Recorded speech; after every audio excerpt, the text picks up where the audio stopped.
বাড়ির অনেক কিছুই রদবদল হয়ে গেছে। দাদা, পুলক, দয়ালদা কাউকে তো দেখতে পাচ্ছি না। সবাই গেল কোথায়?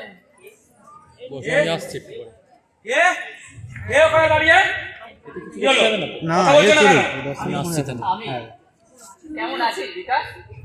ভালো, কিন্তু তুমি এই অসময়ে? জেল থেকে আজই ছাড়া পেয়েছি। একটা বিরাট ঝড় আমার উপর দিয়ে বয়ে গেল, কিন্তু তাতেও আমি মুছড়ে পড়িনি। মিথ্যার বেড়াজাল ভেঙে প্রমাণিত হলো আমি নির্দোষ। প্রায় 6 মাস তোদের দেখিনি। দাদা, পুলক সব গেল কোথায়? তারা এই বাড়ি ছেড়ে চলে গেছে। বাড়ি ছেড়ে চলে গেছে? কি বলছিস তুই? কথাটা কি সত্যি? হ্যাঁ, সম্পূর্ণ সত্যি। তাহলে আমি যা আশঙ্কা করেছিলাম ঠিক তাই হলো। তুই তাদের বাড়ি থেকে তাড়িয়ে দিলি? তাড়িয়ে দিতে যাবো কেন? তারা নিজেরাই বাড়ি থেকে চলে গেছে। পিতৃ পিতামহের স্নেহের জন্মভূমি ছেড়ে দাদা কোনোদিন যেতে পারে না। নিশ্চয়ই তুই তাকে চলে যেতে বাধ্য করেছিস। কি এমন অন্যায় করেছিল রে যে বাড়ি থেকে তাড়িয়ে দিলি? বল, চুপ করে আছিস কেন? জবাব দে। একটা গুন্ডার কাছে জবাবদিহি করা প্রয়োজন মনে করি না। তোর চোখে হয়তো আমি গুন্ডা, কিন্তু তোর মতো আমি বেঈমান, বিশ্বাসঘাতক নই। কি? তুমি বেঈমান, বিশ্বাসঘাতক? হ্যাঁ, তুই বেঈমান। যে দাদার বুকে রক্ত জল করা পয়সায় এমএ পাস করে প্রফেসর হয়েছিস, যে দাদা আমাদের মুখে অন্ন তুলে দিতে নিজেই উপবাসে দিন কাটিয়েছে, আমাদের মুখে হাসি ফোটাতে স্বেচ্ছায় যে নিজে দুঃখকে বরণ করে নিয়েছে, সেই দাদার ঋণ পরিশোধ না করে প্রতিদানে স্ত্রীর মন রাখতে তাদের বাড়ি থেকে তাড়িয়ে দিলি। ছি, ওর মতো অকৃতজ্ঞ পৃথিবীতে আর কেউ নেই। মুখ সামলে কথা বললে মেজদা।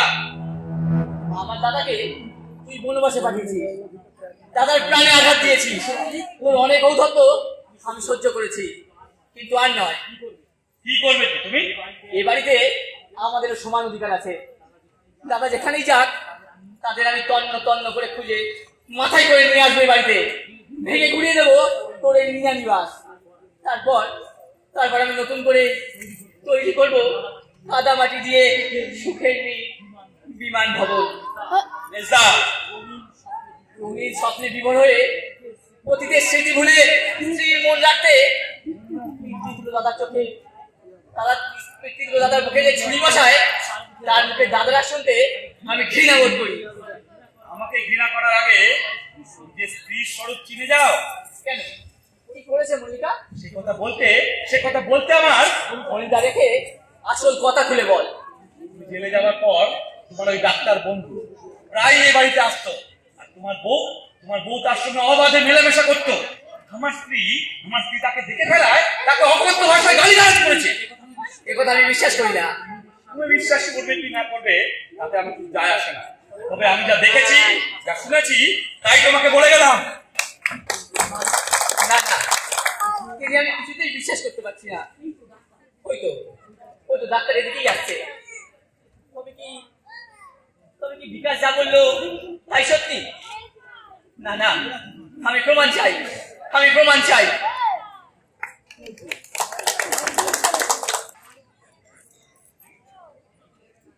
কাল রাত্রে আমি এক দুঃস্বপ্ন দেখলাম। জেলখানার মধ্যে রক্তাক্ত মৃতদেহ। না, আমার স্বপ্ন যেন স্বপ্নই থেকে যায়, বাস্তবে যেন পরিণত না হয়। আমাকে দেখে পাঠিয়েছিস মল্লিকা? হ্যাঁ দাদা, এই দুঃসময়ে তবু তুমি পাঠিয়ে আছো বলে মনে সান্ত্বনা পায়।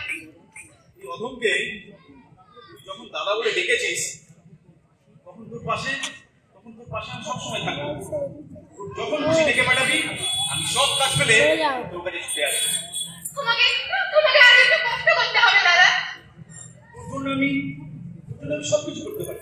বল এখন কি করতে হবে? জেল থেকে খবর নিয়ে আসবে ও কেমন আছে। ও এই কাজ? তা তুই কাঁদছিস কেন? তোর পাগলি চোখের জল পড়ছে। যাও দাদা, খবরটা দাও দেখি। আমি এক্ষুনি যাচ্ছি, কোনো চিন্তা করিস না মল্লিকা। আর ওর জেল থেকে ছাড়া পাওয়ার দিনও হয়ে এসেছে।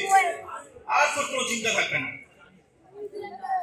জানি না কবে বাড়ি আসবে, আমি একদম ভেবে থাকতে পারছি না। ও বিধাতা, তোমার কাছে আমি কিছুই চাই না।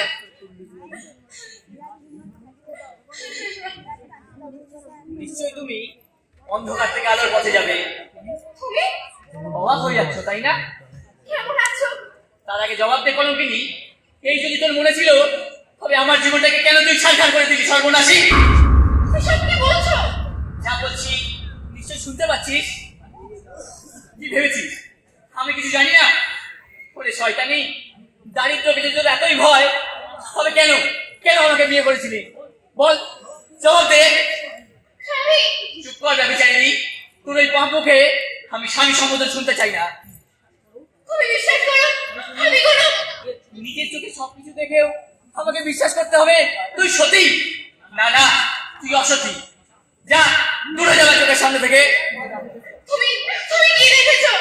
না, সে কথা আমি মুখ ফুটে বলতে পারবো না। তুই বাতাস শুনতে পেলে আমাকে বিদ্রুপ করবে, আর সে আমি কিছুতেই সহ্য করতে পারবো না। ও না, আমি কোনো অন্যায় করিনি। তোমার পা ছুঁয়ে বলছি, দূর হয়ে যা কলঙ্কিনী। পাবো আমি দেখতে চাই না। কোথায় যাব? কেন যাব? অগ্নিনারায়ণ সাক্ষী রেখে তোমাকে আমি বলে চুপ, আমি তোর স্বামী নই। যা বেরিয়ে যাওয়া চোখের সামনে থেকে। তোর ওই পাবলুক আমি দেখতে চাই না। বেশ, তোমার দেওয়া শাস্তি মাথা পেতে নিয়ে এই বাড়ি ছেড়ে চলে যাচ্ছি। আমার কথা দেবো না, তোমার শরীরের প্রতি লক্ষ্য রেখো। যাওয়ার সময় শুধু একটা কথা বলে যায়, যদি কোনোদিন সকালে ঘুম ভেঙে এই অভাগের কথা মনে পড়ে, সেই দিন শুধু এইটুকু যেন তোমার মল্লিকা অসতী নয়, অসতী না। মল্লিকা, না, আজ থেকে জানবো মল্লিকা বলে আমার কেউ ছিল না, কেউ নেই। আমি পাষাণ দিয়ে বুক বাঁধবো, হৃদয়ের সব দুর্বলতা থেকে দু হাত দিয়ে চেপে ধরে বলবো, ওরে ফুলের মোড়ে যে দীপ জ্বালিয়েছিলি সে দীপ নিভে গেছে। দিবাস, তোমার খবরটা দিই, আমি জেলখানায় যাচ্ছিলাম, হঠাৎ পথে ছেলেদের মুখে শুনলাম তুমি এইমাত্র জেল থেকে বাড়ি ফিরেছো। কনগ্রাচুলেশন দিবাস। কি হলো, দাঁড়িয়ে আছো যে? দেখছি তোমাকে আর তোমার স্বভাবটাকে। তার মানে বন্ধুত্বের মুখোশ করে অনেকে তো অভিনয় করলে, আর কি চাও? দিবাস, বড় স্ত্রীর উপর হাত বাড়াতে তোমার একটুও বিবেকে পারলো না? তুমি এক ডাক্তার, সমাজের বন্ধু, এই তোমার শিক্ষা? ছি।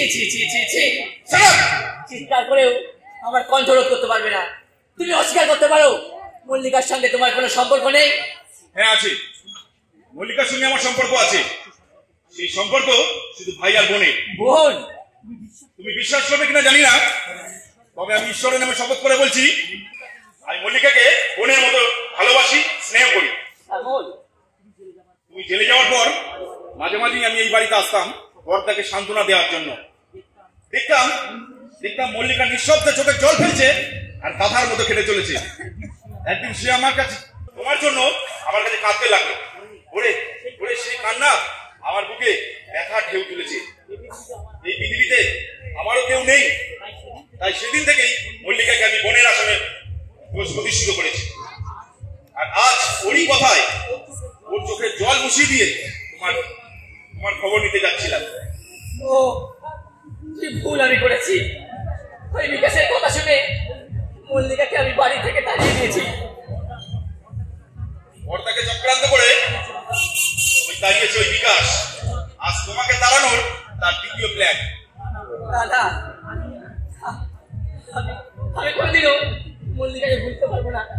মল্লিকা যেখানেই তাকে আমি বাড়ি ফিরিয়ে আনবো। মল্লিকা ছাড়া আমি এক মুহূর্ত বাঁচতে পারবো না। মল্লিকা,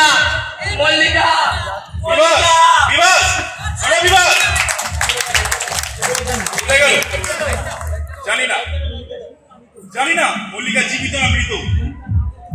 মল্লিকাকে না পেলে বিকাশের জীবনটা অকালে হারিয়ে যাবে। হে ঈশ্বর, বৃত্ত থেকে দুটি ফুল